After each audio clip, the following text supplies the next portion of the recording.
to survive and advance on the Gruely True Sports Network. We have a special Sunday night edition where we're going to talk about the college football selection show today, which for some reason went like 3 or 4 hours. I want to welcome my co-host, a member of the Indiana Basketball Hall of Fame. But, of course, he had to campaign for it, and it cost him millions of dollars. And a member of the 1981 Indiana Hoosiers, where he combined with Isaiah for 29 points or 26 points, some bull crap he likes for me to say every show, to win the national championship. Well, we all know Isaiah scored about all the points. Steve Risley. How you doing, Steve? Doing great. My Fighting Irish are in. That's all I care about. I'm good to go. Let's go play football. Yeah. Don't worry whether they deserve it or not. Next up, we have a special guest today. What? We have a special guest today. Introduce your guest, a special Oh, my special God. So guest. now I'm trying to introduce a special guest, and yet you still interrupt me. I mean, this shit gets old. But let me you've heard him on the NFL Weekly Pick'em show before. He's the defensive coordinator for the NAL champion, Carolina Cobras. Brian Schmidt. How you doing, That's exactly it. I'm not a legend yet, but I'm working on it. Yeah. Hey, Brian, did you pick the Colts today? I never picked the Colts, ever. Yeah. So you picked Jaguars to beat the Colts today. I would never pick the Jaguars either. I stayed away from NFL football today. I stayed away from it. Yeah. It was just better that way. Chicken shit. You got no cojones. Make your language on the call. show. You don't do a have to pick and question show and people's not pick a manhoods. game. All right. Let's do this. Steve, the 4 teams in. Alabama, Clemson, Notre Dame, Oklahoma. Are they the 4 right teams? Are those the 4 best teams in the country? Well, it depends on what measure you're using, Mike. I mean, are they the 4 it best doesn't. teams? No. The measure is obvious. It's they want the 4 best teams in the country. Is that not what they said? But what they tell you and what they want, what they're going to do is not the same thing, Mike. It's the NCAA. Come on. No, really, it's not. seriously, you're going to get This all has on me nothing now to do with about the NCAA? It has nothing to do with the NCAA. They pick the teams. No, they don't.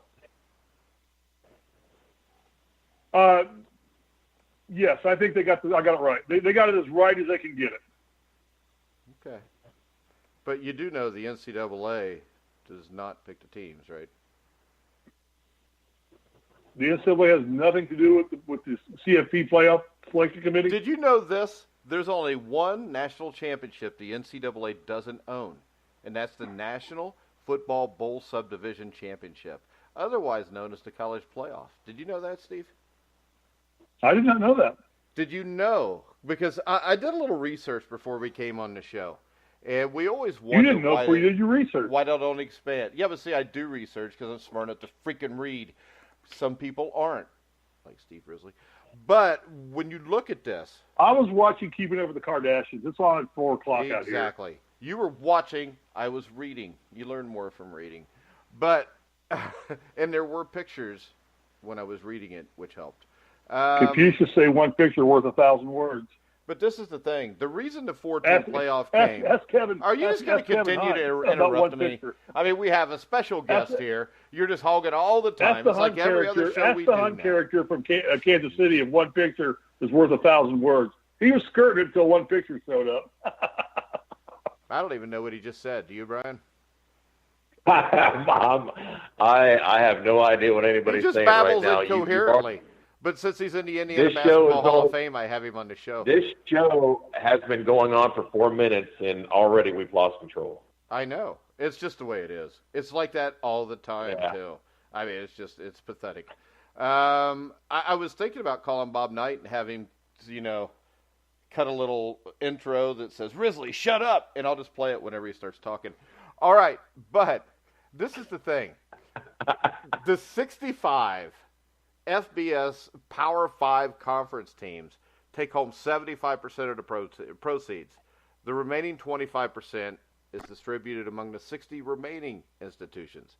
The reason, it's going to be a long time before you see this expanded, I think, because right now they've got it on lockdown. That's why Central Florida doesn't have a chance to get in there. And when I ask about are the 4 best teams in this, Steve, are these the 4 best teams? Do you think Notre Dame would beat Georgia and Ohio State? Yeah. Really? Yeah, I think they could beat them. Sure, yeah. They could. No. That's not what I asked you. I said, would they beat them? Sure, yeah. Okay. So if I put Why would $1 I not million... believe that? They're undefeated. Okay. And who did they beat again? Everybody they played. Who did they play? I don't have the schedule up in front of me, Mike. I'm not going to Well, sit here. I don't you're memorize a Notre schedules, Dame so. fan. You watched every game, so I'm assuming you did see it. I just would like to have one big-time opponent because the only one I could find was Michigan. And if you do a comparative, Ohio State beat Michigan 62-39. Notre Dame beat Michigan 24-17.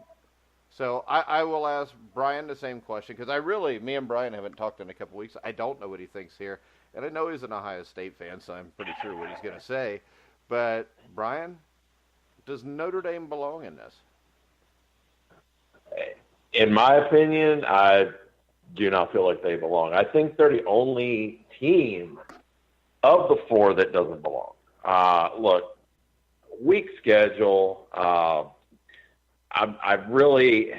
They've won some games against some teams that honestly were not great teams. Yeah, they barely beat Ball State by a touchdown. And I'm, and again, I think people that know that I'm Ohio State, fan and everything, I mean, their immediate thought may be, well, yeah, he's saying this because I'll be honest, I'm perfectly happy with the fact that I'm okay with Ohio State not being in. But at the end of the day, why do we not ever get to see a chance for a team like UCF to have an opportunity?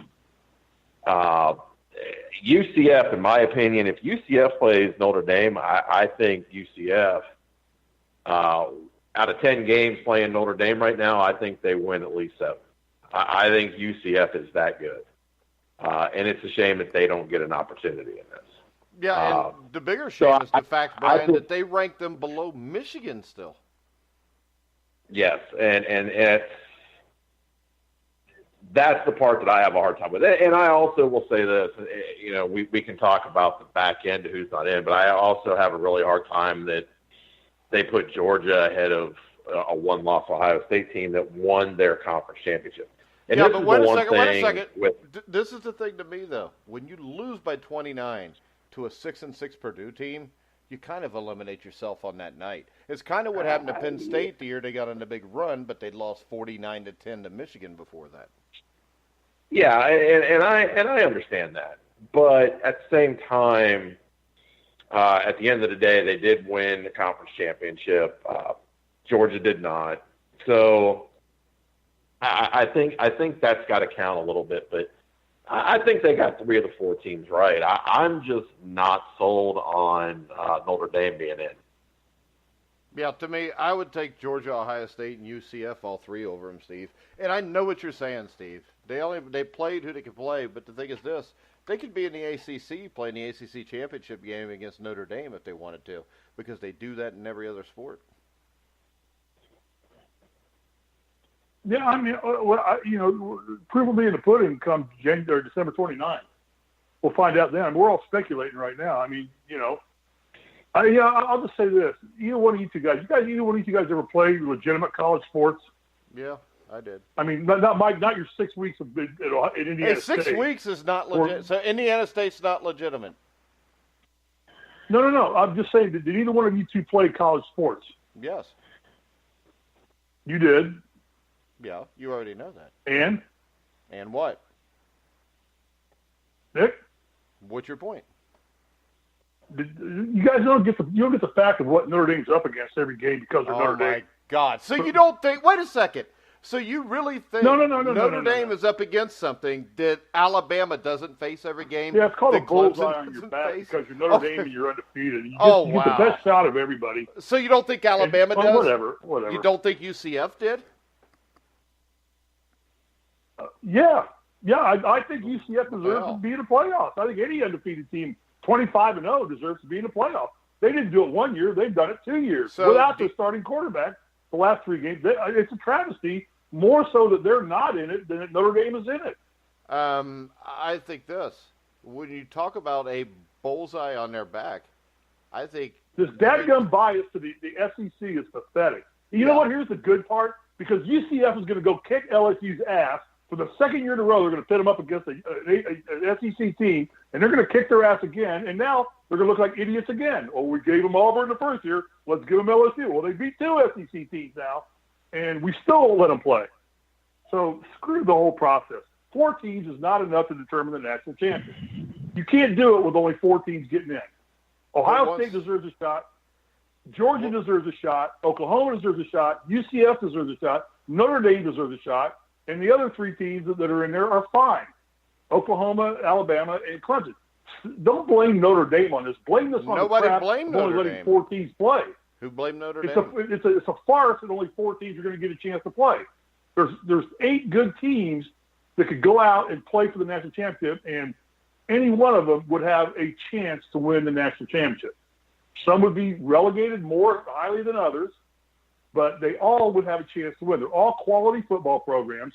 They've all had stellar seasons, and you can't just take 4 teams randomly, arbitrarily, based on speculation, judgment, innate stupidness, and say these are the 4 teams it goes. But that's what they're going to do. So, and the reason they're going to do that's that what they did. This. Once That's again, what they did. The NCAA doesn't even run this. When it comes down to an example is this. I don't care who Notre runs Dame, well, you got to listen. The NCAA is not the only bunch of idiots in the world. Notre Dame will receive a payment of $2.83 million for all this. The other 3 independent teams will share $930. That's $300,000 each. So what that means is this: the Power 5 teams in Notre Dame make all the money as long as they don't include UCF. If they include UCF, they don't make all the money anymore. Then they lose millions of dollars because UCF's in it. This is why it's going to be a long time, I think. And they said it today. Exactly. The head of the committee said, we have not even considered going to 8 teams. They're not going to consider it because it's just about getting paid. And in the end, if you let 8 in, hell, what happens if Boise State and UCF go undefeated in the same year? Then you're really cutting into the money. Well, then, it is what it is. I mean, it's what I've always said. The matchups are good. The matchups are solid. I don't think if Notre Dame faced Alabama in the first game, it would be much of a game. I don't think if Alabama faces Notre Dame in the championship game, it's going to be much of a game. Clemson and Notre Dame could be a game. Is a better opportunity than playing Alabama. But, Notre Dame's probably the weakest of the 4 teams in there. But so be it. They're in there. When I look at Get over it. I think Oklahoma can beat Alabama. I don't know if their defense is strong enough to. I don't know if it matters because I watched Georgia put 28 on them, and actually Kirby Smart, just like he did last year in the national championship game, pissed the game away because he played not to lose. And then at the end, for some reason, on 4th and 11, Brian, he runs the ball up the middle on a fake punt. Yeah, he's had 2 years in a row where he has made some very questionable play calls. In that position, he is.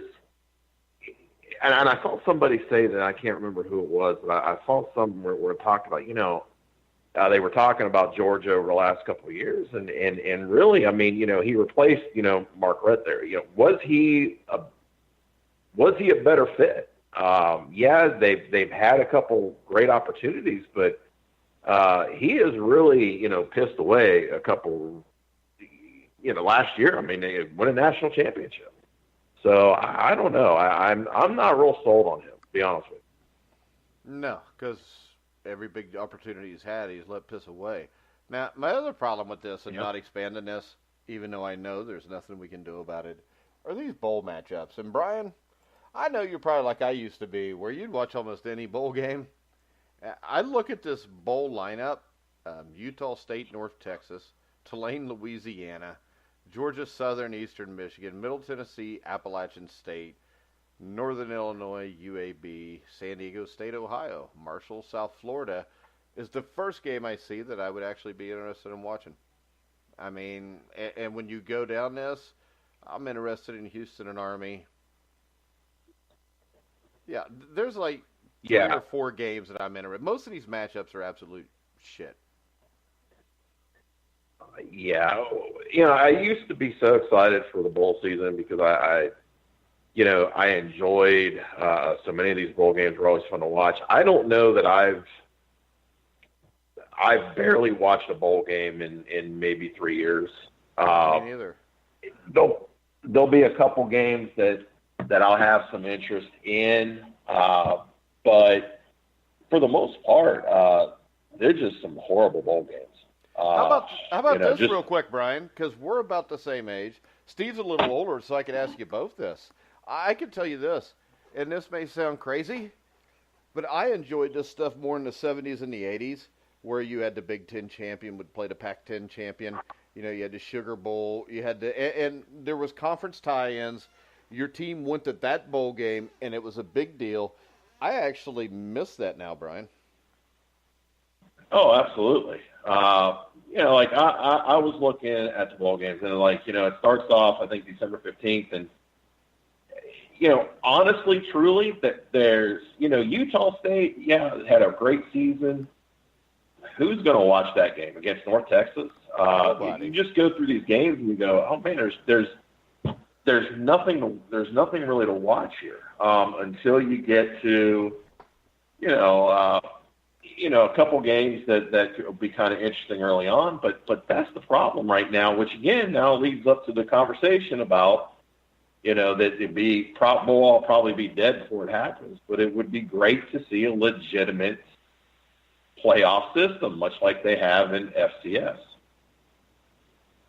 Yeah. So I know, Steve, you're older than us even. Yo. I mean, as an Indiana fan, it would probably be more exciting for me if I could see Indiana in a Rose Bowl than a college football playoff, which both are completely impossible.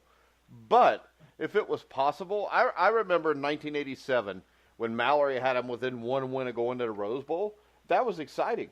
There's no excitement for most teams unless you're one of the top-tier teams, unless you're in the SEC, or you're Ohio State, Michigan, Penn State. There's like 3 or 4 teams in each league that actually has a legitimate shot to do this.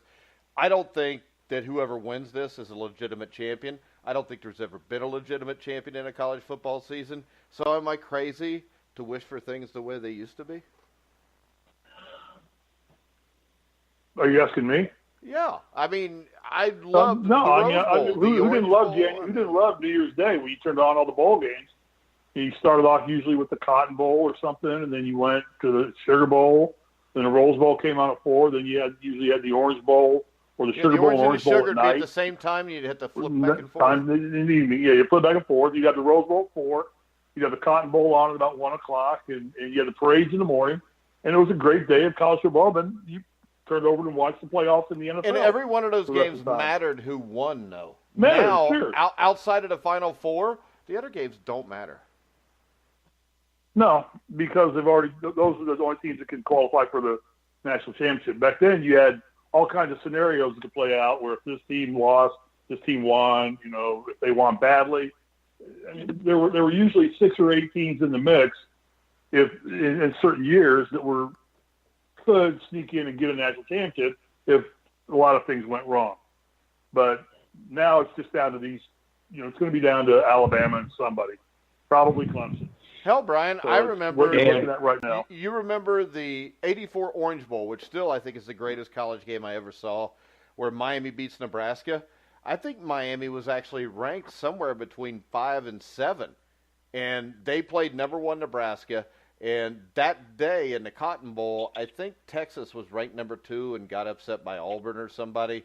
And you had a couple teams ranked ahead of Miami even, but Miami jumped over and won a national championship. But I don't think I've ever seen a game with more emotion than that Orange Bowl. I just miss that because every bowl game did matter then. We watched it then because it mattered. Now I think with a Final Four that it kind of relegates everything else to just like a meaningless preseason NFL game. Well, there's a couple points to this. One is you're exactly right with that. And I can remember, New Year's Day, you almost could go right down the list. You had the you had a bowl game in Florida. Then you had the Rose Bowl, the Cotton Bowl. The Cotton Bowl was on, then the Rose Bowl, Fiesta Bowl. Then you had the Sugar Bowl and all that. And so it was just a great day of football, and it meant something. The other thing that now we're seeing, even because of the way the playoff system is with the 4 teams, is now you're not even seeing the best players a lot of times in these bowl games, because if I'm not playing for a national championship and I'm going to be a first, second, maybe even a third-round pick in an NFL draft, why am I going to play in the bowl game? So now you're not even seeing the best players. And a great example, just because I just seen an article on this a little bit ago, is Oliver for Houston. Guy's a legit first-round player. He's not going to play in the bowl game. You've already had one. I think there was one player from Michigan that said they're not playing in the bowl game. You're not going to risk injury. So now you're not even seeing the best players play in the bowl games, because why? There's no reason to. So it's definitely I remember a time in my life when I said, boy, I wish there were more bowl games, because there was always teams every year that were getting got left out. Playing in the bowl game, and you always wanted to see them. Now I'm to the point where I would rather see less or no bowl games and have an actual playoff system. Yeah, do 32. They do 32 at 1AA, don't they, or whatever they call that now? Yep, it's 32. And if you watch the FCS championship playoffs, it goes right back to what we're saying. From the first round to the championship game, there's an emotion there, because you're playing for a championship. You're playing for that opportunity. It's like the NCAA basketball tournament. You're playing for something. You don't have that now, and it makes it meaningless. There's a few bowl games that I'm sure I'll probably watch for more, just because of they're teams that I'd like to look at or like to watch what they do offensively, things like that. But for the most part, there's no game that really interests me. And the Georgia-Ohio State game, we don't know. That's not the same Georgia-Ohio State game you would get in a Final Four scenario. It's just not. You mean Washington, Ohio State? Yeah, whoever. Yeah, well, Washington, Ohio State, Georgia. Who's Georgia playing? Texas. Texas? Texas. Yeah. Those games in a playoff scenario could have completely different results. Just because the emotions are different, the pressure is different. Steve's always talked about it's a lot different to be a one-and-done coach or player than it is in a regular season situation. And I think that makes a huge difference there. It does. And now, and one thing, too, I want to bring back with these bowl games and talk about and bring up is, it used to be these bowl games that, we're looking at and saying meanings that they meant something to both teams. Well, now, many of these bowl games, there are some that mean something the other day. I'll give you an example, Texas versus Georgia. That game's going to mean a lot more to Texas, because they're trying to build that program back up and coming. It's not going to mean a lot to Georgia. They're going to give you the happy to be there speech, but at the end of the day, the emotion of that game is going to be about Texas. That's one of those games, if you're betting on, you might want to bet on Texas because of the emotion. You can say this, LSU and UCF. UCF is going to go into that game with a huge chip on her shoulder.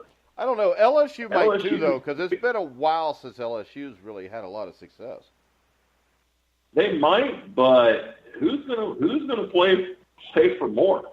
If I'm UCF, I want this game bad. I want this game maybe even worse than last year against Auburn. Or I'm UCF, and I'm thinking, what the hell is the point? They're never going to let me get a chance to do anything anyway. Well, you know what though, UCF as an athletic department made a heck of a lot of money last year for claiming themselves as a national champion. They win this game, they're going to come back and say they won another national championship. They're going to sell their T-shirts, their merchandise. They're going to make a heck of a lot of money off of it. So it's going to mean something to them.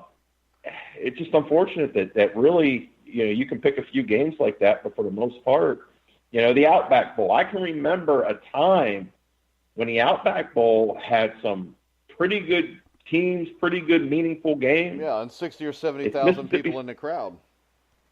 It's Mississippi State and Iowa. Yeah, ouch. The Gator Bowl, NC State, Texas A&M. Here's another one, a great one. How many times back in the day was the Holiday Bowl not one of the best games to watch of the whole bowl season? From the first Holiday Bowl in 1978 up to about the mid-'90s, every Holiday Bowl was a great game, capped off, of course, by 1979 when Tim Clifford led the Indiana Hoosiers to a 38-37 upset win over the BYU Cougars. And who do we have this year? Northwestern and Utah. That actually is a pretty good game. It's a pretty good game, but I don't think it's going to be 48-47. It's not going to be what we grew up on. Another one, Liberty Bowl. How many great matchups back in the day at Liberty Bowl? It was always a really good bowl game. That's Missouri and Oklahoma State. Okay, not the worst matchup, but not a good matchup. Doesn't excite you. No. The Sun Bowl back in the day. And I'm just looking back at some of the old bowl games back from the day. The Sun Bowl used to have some great matchups. The matchup this year is not a bad matchup, but it's Stanford and Pittsburgh. It's not a bad matchup, but it's not what we saw back in the day. All right, so let's just do this. Let's cut this into one nutshell, because I've noticed this.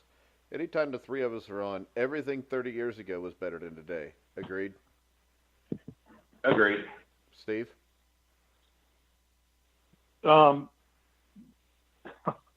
Except there was no Kardashians. I'm just appalled at what I just listened to. What'd you listen to? You guys just drive me crazy. Why? You sit there and piss and moan about the Final Four being not about the best four teams, and all you've talked about is insignificant games. You realize there's a bunch of seniors out here. You realize that they weren't. Hang on. Don't you yell There's at a me. bunch of seniors out here playing their last time they're ever going to don pads and a helmet and play, and you think it's not meaningful to Georgia as it is to Texas? Kiss my ass. Ooh, Brian. This game means everything to anybody. Any fired. bowl game they play. It's the last time they're ever going to play organized football for 90% of the kids that put on a uniform. There's a handful of them. To say that these games are less significant to other players or what because they're playing in not a championship bowl game, you guys, see, that's why I don't like non-athletes talking about athletics. Yeah, non-athletes. That's what just drives me what crazy. I don't like? I don't like people that are all right with winning a fucking participation award.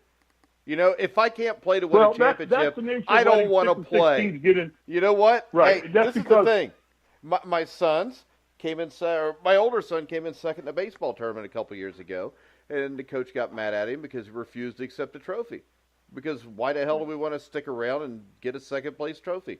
You may be all right with participating, and your team is 6-6, so you get to go play Stanford in the Applewood Bowl or whatever the hell you're calling it.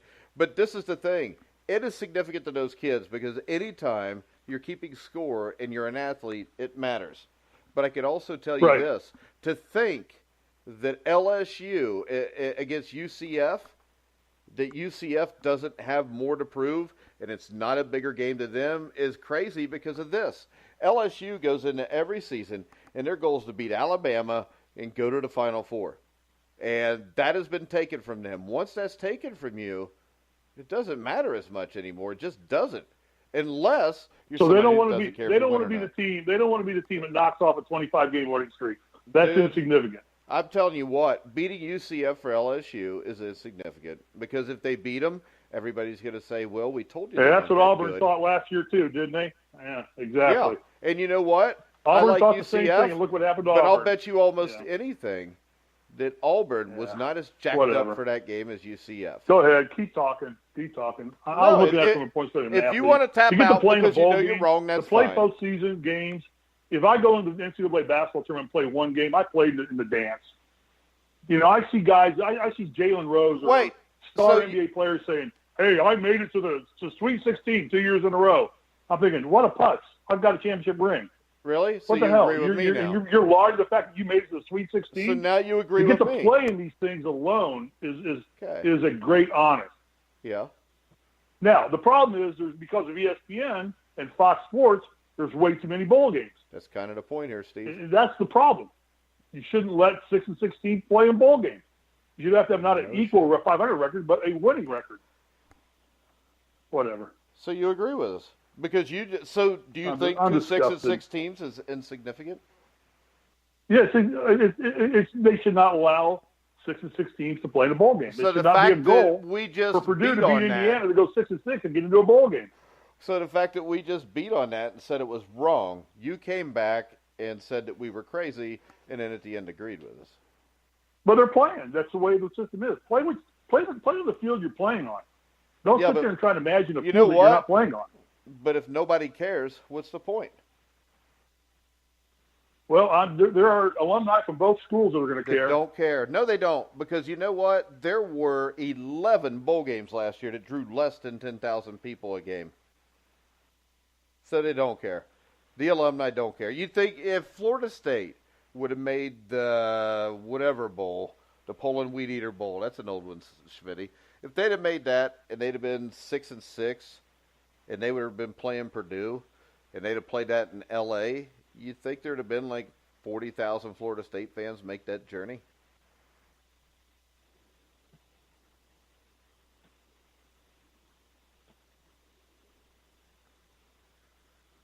Who are you talking to? I'm talking to you because you were the one arguing about it. Oh, to me? I don't know. I mean, I don't know. I've lost my train of thought. The point is this. I don't like the fact that you piss on the athletes. Nobody pissed on the athletes. Nobody pissed on the athletes. Well, sure. They think it's insignificant. You think that LSU's not going to give a damn about playing UCF in a bowl game. I can tell you this. That's sad. If I'm playing, but that's the way it is. If I'm playing that's sad. If I'm playing for 10th place, I don't really give a shit. It's a waste of time. Well, if you can't win a championship, it doesn't matter. There's only one team that wins the championship, so but it doesn't matter. But that's not what we're talking about. We're talking about this. If I don't have the opportunity to play for a championship, what the hell is the sense in playing, especially playing football, where you can get great bodily injury? So you're going to go out and risk your ass in a game against 6 and 6 Memphis it makes no sense to me. Now, what does make sense to me is going back to the way it was, because the whole point, which you didn't get, was that every bowl game did matter in 1979. It was a big deal because you were playing for a championship. You know, it was the Big Ten against the Pac-10 or the SEC against the Big 12 or whatever it was called back then, the Southwestern Conference. You were playing for something then. Now what they've done is they've relegated it to the only people with an opportunity to play for something are the people with the most money, Steve. That's what I'm trying to say. The other way, the people without the most money would still get an equal cut, because if UCF got into the Peach Bowl, they would make the same amount of money as Notre Dame would. But now the problem is this. If Notre Dame plays UCF in the Peach Bowl and they're not in the Final Four, Notre Dame makes $3 to $10 million more because the college playoff is played. They're included in it, and UCF's not. So it is not fair. And what they've done is they've relegated about 60 of the 120, 115 NCAA football programs to being meaningless. And I'm sorry, but it is. Because when you have no chance at the end to beat a national champion, you're basically just cannon fodder for all the rich assholes that run this. And I think that's wrong. And I think with the bowl system the way they had it in 1979, the rich still got a little richer, but the poor could actually get richer too. BYU did it, but now that's gone.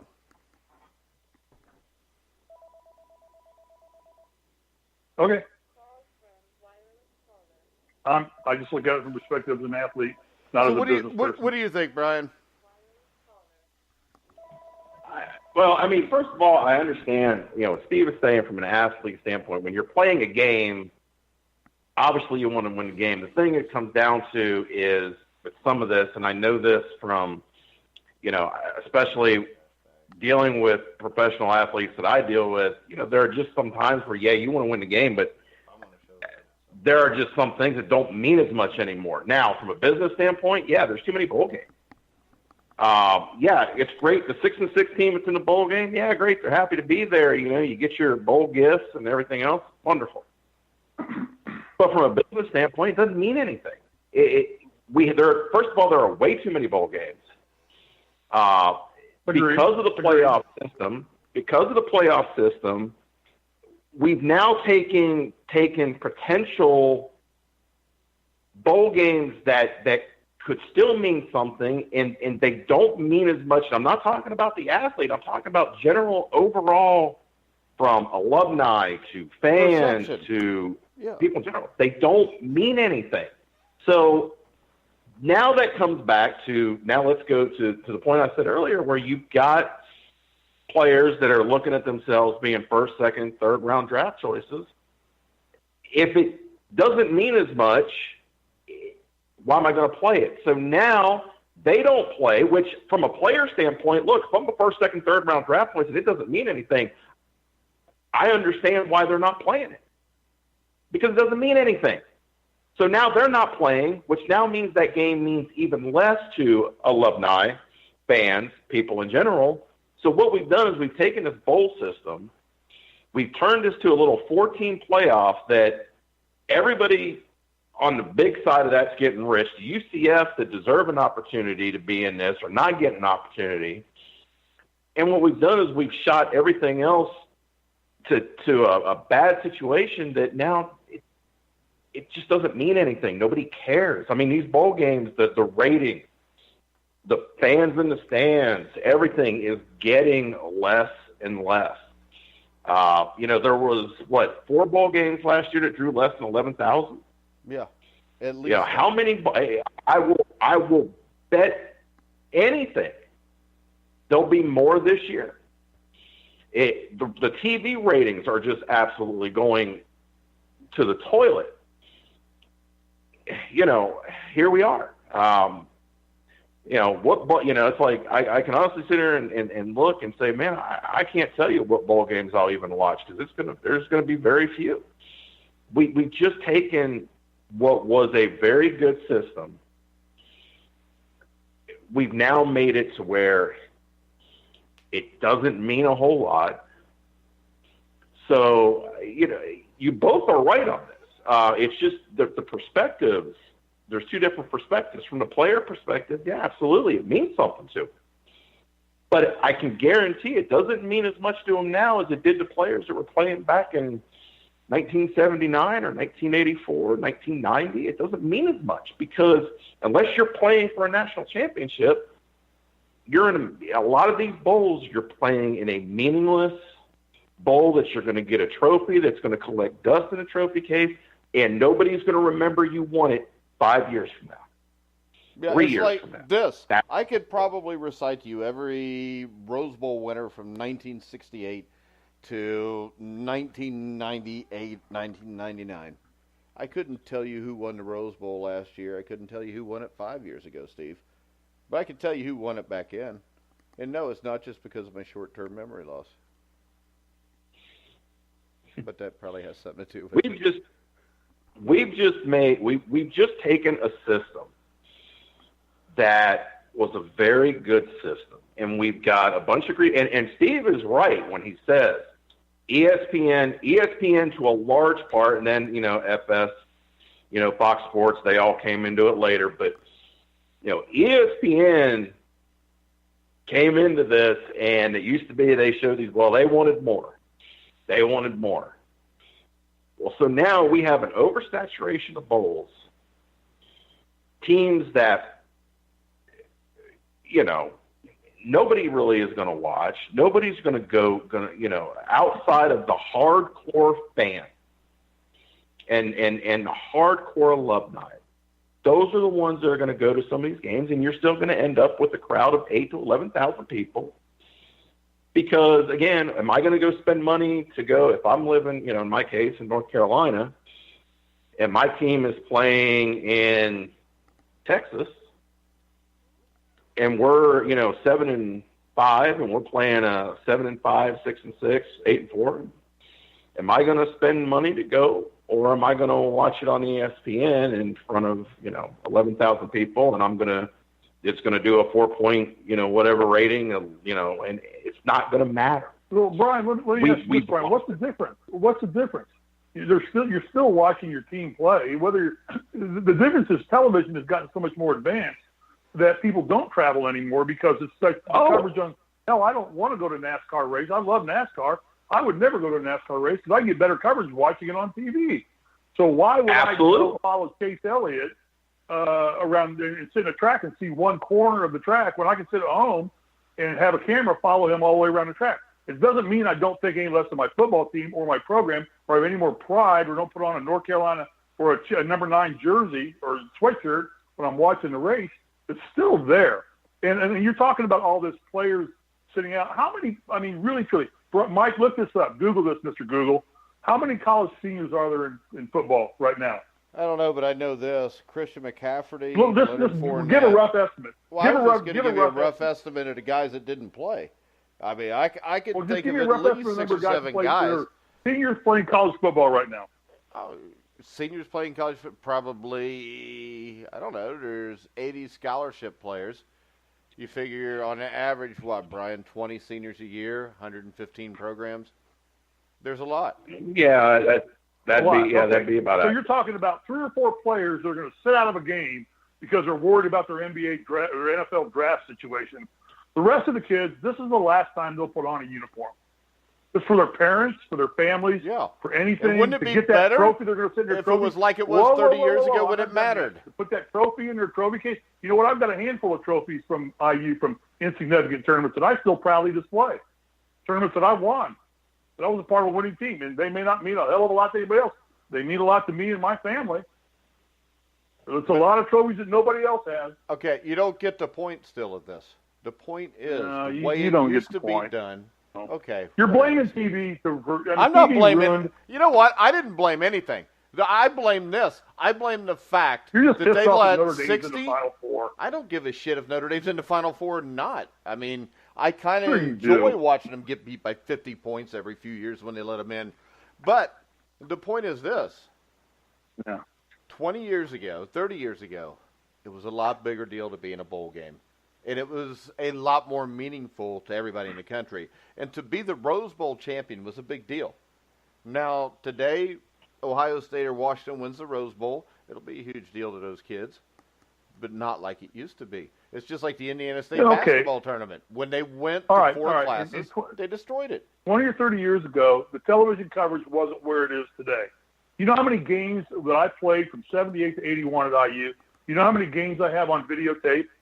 1. The national championship game. That is the only game that I have videotaped. Now, kids have every single game they played in videotaped. Hey, so you know, Steve, I got like 4 8 or 9. years. So. Yeah, I have 1. I have the national championship game. That it's videotaped because videotaping didn't exist at the residential level in my day. ESPN didn't come in until 79, halfway through my college career. And then we were getting more Australian rules football than we were college basketball on ESPN. I like that. It's the whole landscape has changed dramatically, but don't take away from the players what these games mean to the players. Nobody took away from the players. But you know what? I'm not going to watch it. I never had to sit out. I never in my career had to sit out a postseason. I played in the NCAA championship 3 years and the NIT 1 year. We won the NIT, we won the NCAA, and we played in the NCAA 2 other years. I would not imagine what it would be like to sit and watch other teams play. I know what it's like because I watched many years I've gone through and watched Indiana not play in the tournament period, and it sucked. So anybody gets a chance to play in a bowl game, bully for you. You're going to play one more game, the last game. You can enjoy it. Yeah, whether you win or lose isn't going to change the outcome of the world, but you're going to get to play. Yeah, but wouldn't you rather play a game in front of 50,000 instead of 10,000? What? Does it not make the game more? Mike. Here's the deal, Mike. When you get in a game like that, you really after the tip-off, you really don't recognize the crowd. That's not what I'm talking about. I don't even know the crowd. Nobody recognizes the crowd is doing anything once the ball's tipped off or kicked off. I'm just saying. Right. It makes the game a hell of a lot better if there's a crowd there. Well, I never noticed the crowd when I was playing a game. Nobody ever said anything about that, and I thought I just made that perfectly clear. So I don't care if there's 10,000 or 100,000 in the stadium. All I know is I'm playing. Yeah. Okay. One more time, I'm playing. Uh-huh. So that being said, go ahead. With what? Well, whatever. Let's get on track. We got off track here. We did? Maybe we didn't. Maybe that's the direction we wanted to go. Well, I think the direction I wanted to go was I always wanted a college football playoff. I didn't want one like this. I mean, this, to me, has eliminated the little guy having a chance to win. And we all know ourselves, the NCAA basketball tournament, as it expanded, got bigger because it included teams that all of a sudden had a chance to win, and in some cases did. Yeah. UCF is the poster child for the little guy that is not getting a fair shake. So they're the poster child 2 years in a row now. Yeah. And they're 25-0. They've not lost a game in 25. They've come back. The last two UCF games I've seen monumental comebacks. If this team doesn't deserve a chance to play, then what's it all about? Yeah, that's kind of my point, Steve. They're taking away significance from anybody that is not a Power 5 school. Then expand the playoffs. But they can't. They won't. They won't. Because they're not going to share in the money. And to me, because right now, the NCAA keeps it at 4. They don't say anything because they have no say in it. The reason it is kept at 4 is because once they have a team break through and play in the playoffs, say if it's 8 and UCF's in, UCF just takes a large cut of that money. And they split it with those small schools. They don't want that to happen, Steve. And see, I don't think you... I get it, Mike. I get it. I get it. And that's really sad. That's the whole problem with amateur athletics is no more amateur for anybody except for the kids putting on the equipment pads, risking getting hurt, playing their hearts out. For everybody else, it's a money game. For the kids on the field, it's a game. And that's what's very sad about the whole process, and we're not going to fix that world. Well, not so, keep giving up why even argue about it? Because it gave us something to talk about for 48 minutes on a Sunday night. You're right. You guys are both right. I just sit here as an athlete saying, don't ever tell me that I would rather play in the shit bowl than not play in a bowl game at all. What I'm telling you is this. Because I'm playing. If I'm playing in the shit bowl, I'm playing. That's bullshit. It's completely bogus because you know what we're doing? We're telling half of the teams that play college football, you don't have a chance to compete. But you know what? What we'll do is this. We'll let you play 6-5 Western Kentucky in a bowl game. They just shut the fuck up and sit in the corner while the big guys play. That's what they're telling you. Well, that's how you look at it. That's how. Well, how do you look at it? How do you look at it if you're UCF? I look at it like I'm going to go put on a uniform one more time and get dirty, get sweaty, get hurt, get injured, get sore, sweat, be with my teammates, get coached, have cheerleaders out there cheering for me, have my parents cheering for me, seen it one more time. That's how I look at it as an athlete. Okay. I don't look at it because we look at it in different ways. Because as an athlete, right? Yeah, I want to win a championship. You're exactly right. I want to win a championship. That's the only thing that matters, is to be able to win. Well, you better get realistic in what you want, because sometimes you just can't always. It's not a realistic goal for a lot of teams. Okay, and it's not a realistic goal because the rich people want to keep all the money. So since that's the case, I guess we need to just let Massa have his way, and we'll just let it go. And nobody will say anything. Nobody will rock the boat. Nobody sees anything. Nobody hears anything. Let's just let this shit just roll downhill. Let them have all the money. I think it's wrong. We'll take the after effects. I think it's wrong the way the system is. I'm just saying, just play the cards you're dealt. Don't play the cards you want to be dealt. So basically, you're saying, I wish I had an ace right now. So I got 2 aces and 2 kings. I need a third ace. So no matter what happens, just smile and let it go. Just do what. It depends on what side of the fence you're on, Mike. If you're an athlete, just go play football. Yeah. Go have fun. Well, all right. If you're an administrator or a profiteer, I don't think it works for UCF like that because UCF has been screwed. No, they are screwed. I said all along, all season long, they're screwed. They're 25-0 and not playing in the Final Four is screwed. And in the they're end, the biggest screw job in the whole problem thing this year. And in the end, the problem is this: there's a lot more fans of those Power 5 schools, so nobody cares if they're screwed. No, nobody I cares get if small people are yelling. I get it. It's just a joke. But so why don't we wrap up and talking about the matchups here, the Final Four? What's good with all these games? Talk about Brian. What do you think, Brian? Oklahoma, Georgia. What do we got here? What?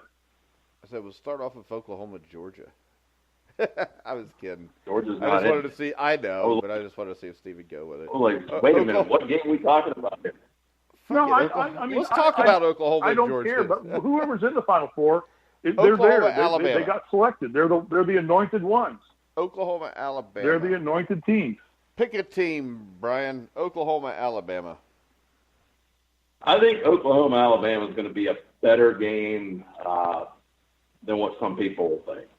I agree. The reason being is first of all, Oklahoma is not a great defensive team. We all know that. We know their shortcomings. But offensively, they're going to give Alabama fits. We saw Georgia be able to throw the football. Oklahoma throws the football better than Georgia.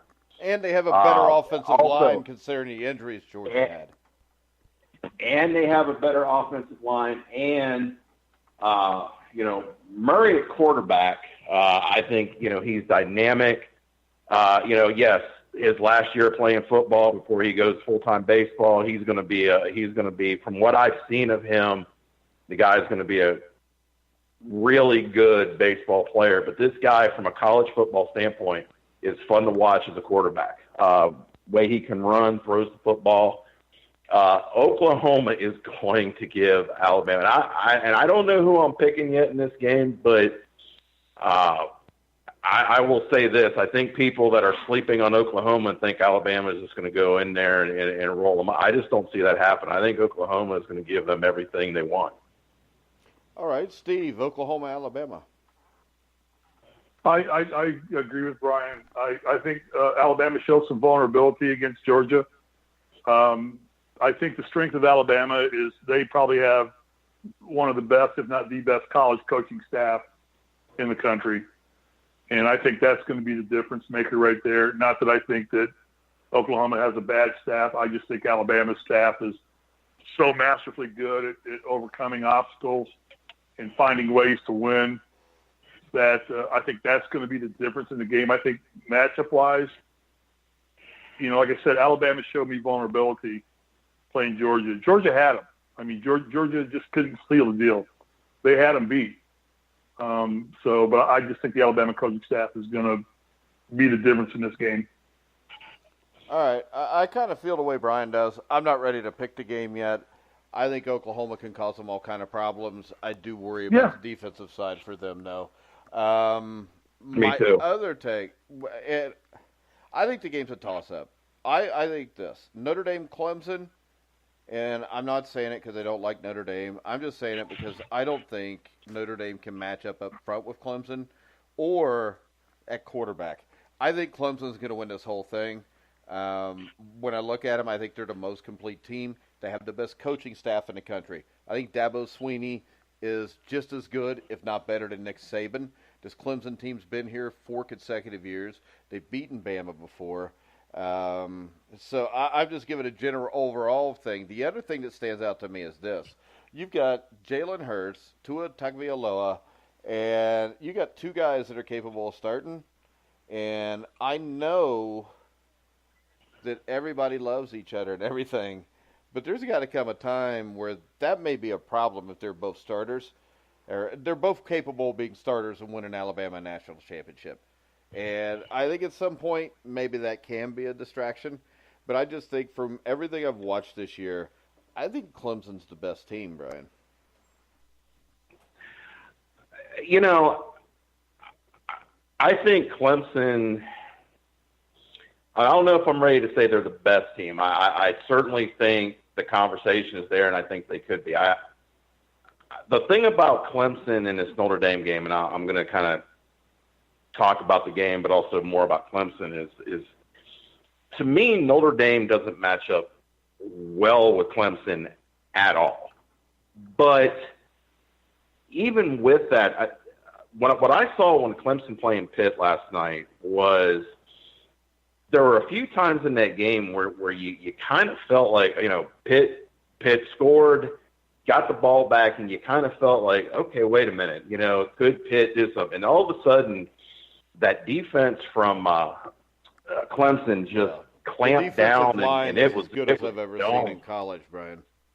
Yeah, that is a deep defensive line, and that's the one thing where again, to your argument that they're the best team in this, that's where I certainly can see that, because that defensive line is so dominant. And I know this as a defensive coach. When you have a dominant defensive line, it makes my job as a coach, it makes you as a team, it makes things a lot easier.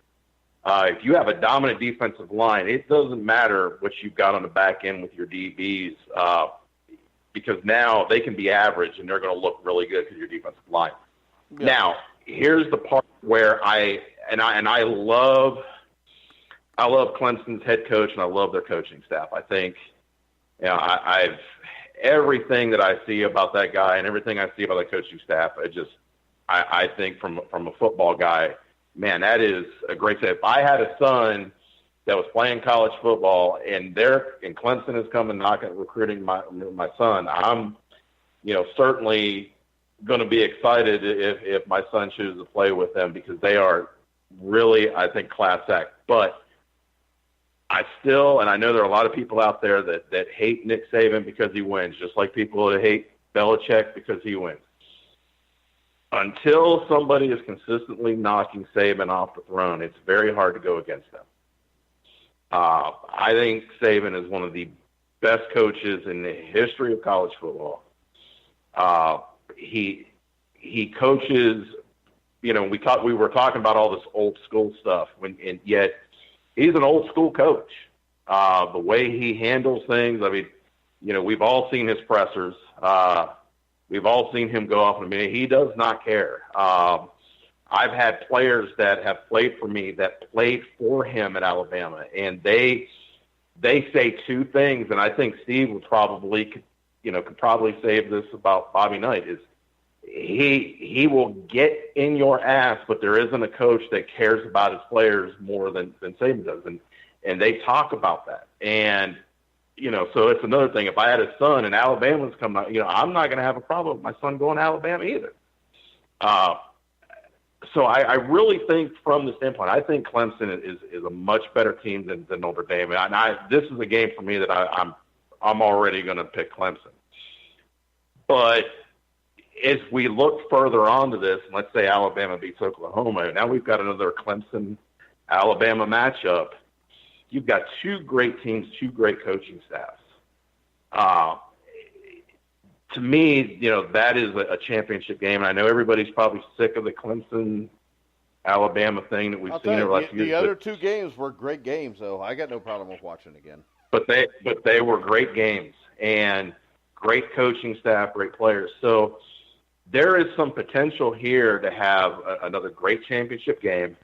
I kind of feel like that the Alabama-Oklahoma game is going to be a lot better game than what people think. And yet the Clemson-Notre Dame, I'm not sure is going to be as good as people think. I know there's some people think it's going to be a really good game, and I'm not convinced that Notre Dame right now can handle that defensive front of Clemson. And I'm not convinced anybody can. Yeah, that defensive front is something else. So, and that's why I pick them. I think there's a really good opportunity here. No, absolutely. When you're better up front, it makes, like I said, it makes everything better. I mean, we won a championship there this year because, our last 3 or 4 games when I got my nose guard back, had my defensive end back, we're bringing pressure just with those guys. It changed everything. We went from being, a very, we were a top defense. We went from being that defense. So we went another level when we got those guys back. And that's just football from the beginning of the time to now is when your defensive front is dominant. It's very hard for other people to score points. I mean, we've seen great secondaries with average defensive lines get torched. And I'll give you this. When we talk about Notre Dame, Steve, the thing that stands out to me is this, though. We waited all year for them to screw up and lose a game that they shouldn't lose because that's what they've done in the past, and they didn't. And, yeah, I don't think Notre Dame doesn't belong in here. I just think there might be a team or two better. I've got no problem with them being in here. I would have had a bigger problem if Georgia would have been in, even though I think Georgia's a better team, just because I think the 2 loss thing's a killer. Plus, they had a chance to play their way in. When you look at this, you've watched them all year. Do you think they have a chance against Clemson? No. I mean, the only thing – no, I agree with what Brian said. Clemson's a better football team. They're a better coach. They're better organized. They've got more history with them the last 4, 5, 6, 7 years. The only thing I say about Notre Dame is every adversity they face, they've met the challenge. Like you said, we all expected them to lose. It certainly looked in the UFC game like they were going to. And Notre Dame this year, for some reason, has rebounded to everything that's been thrown at them. But I think that they have not faced anything close to what Clemson's going to throw at them. And as much as I'm a Notre Dame fan, I would not – if I'm betting with my brains, I'm betting on Clemson. If I'm betting with my heart, I'm betting on Notre Dame. I'm going to be cheering for Notre Dame, but I'm realistically going to say I think, like Brian said, this game's more of a clear-cut decision than is Oklahoma, Alabama. I get that. I totally get that entirely. Yeah. I just the only factor I had to throw in there is Notre Dame has met every challenge they faced, whatever that challenge might be, and it might not be from the SEC teams or a higher tier of football teams, but everything thrown at them. That's why I say the bullseye on the back thing comes into play. That bullseye is always bigger on a school like Alabama or Notre Dame. They've hit it, they've met it, they've defeated it. However, they found ways to win. Champions find ways to win, but I just don't think on paper it's doable for Notre Dame to beat Clemson. But luckily, it pains me to say that, but I'll make an educated guess, a decision on that. I won't sit there and tell you Notre Dame's going to win the national championship. I think that they're the weakest of the 4 teams in the playoffs. But still, they're there. So they've got a shot at it. But, all right, guys, we're going to go ahead and wrap it up. Tomorrow on Surviving Advance, you can hear me and Steve with Anthony Servino from the FF Face-Off Fantasy Football Podcast for Panic Monday, where we'll review all the games from today. Hopefully Schmidt's Steelers will lose tonight. I really don't care anymore, though, since the Bengals suck and Bengals. No, I want Steelers to win. Be quiet, Steve. Yeah. The Colts lost, and they didn't even score a point. I know. They're not the Colts anymore. They're the adults. They're the adults again. Whatever. They're back to being adults. And then on Tuesday, we'll have Brian Rolfe from Bracket Busters to talk a little college basketball. And then on Wednesday, we will have SEC coaching legend, college coaching legend, Jackie Sherrill on the show to talk a little bit about the Final Four coming up in the college football playoffs. Friday, we will have the director of the NAPS All-American game, high school All-American football game on. He's going to come on. He's going to pick all of the NFL games for us on Sunday, and we're going to talk about a little bit about the NAPS All-American All-Star game, which is on January the 5th. I want to thank Brian Schmidt for coming in on the show today. And Steve, as always, yeah. But you're not going to thank me. You hate me. You can follow us on Twitter at Grueling Truth. If that was true, you could ask Brian. I hate like 96% of people in the whole world anyways. I only like dogs. So that is true. Yeah. That's why in my trailer... I got 3 of them laying at my feet right now. On my trailer, we've got like 5 dogs. and that's about it. And I make my kids sleep outside sometimes. But Brian, has been at my house and spent the night at my house, and he knows why those kids deserve to be outside a lot of times. That is also true. Thank you. But all right, guys. Yeah. See, Steve? Brian's been to my house. He'll warn you of the horrors of that in case you ever want to attempt it. But remember, you can follow us on Twitter at Grilling Truth, also at Survive the Magic. You can find us on Facebook, also at The Grilling Truth. You can hear all of our shows on Spotify, iHeartRadio, TuneIn, iTunes, Stitcher. Anywhere else? I said TuneIn. You can hear us with Stitcher. Yeah, there's like 50 other ones, but basically, if you have ears and you have the internet, you can find The Grueling Truth. So, for Brian Schmidt, Steve Risley, I'm Mike Goodpaster. You've been listening to The Grueling Truth, where the legends speak.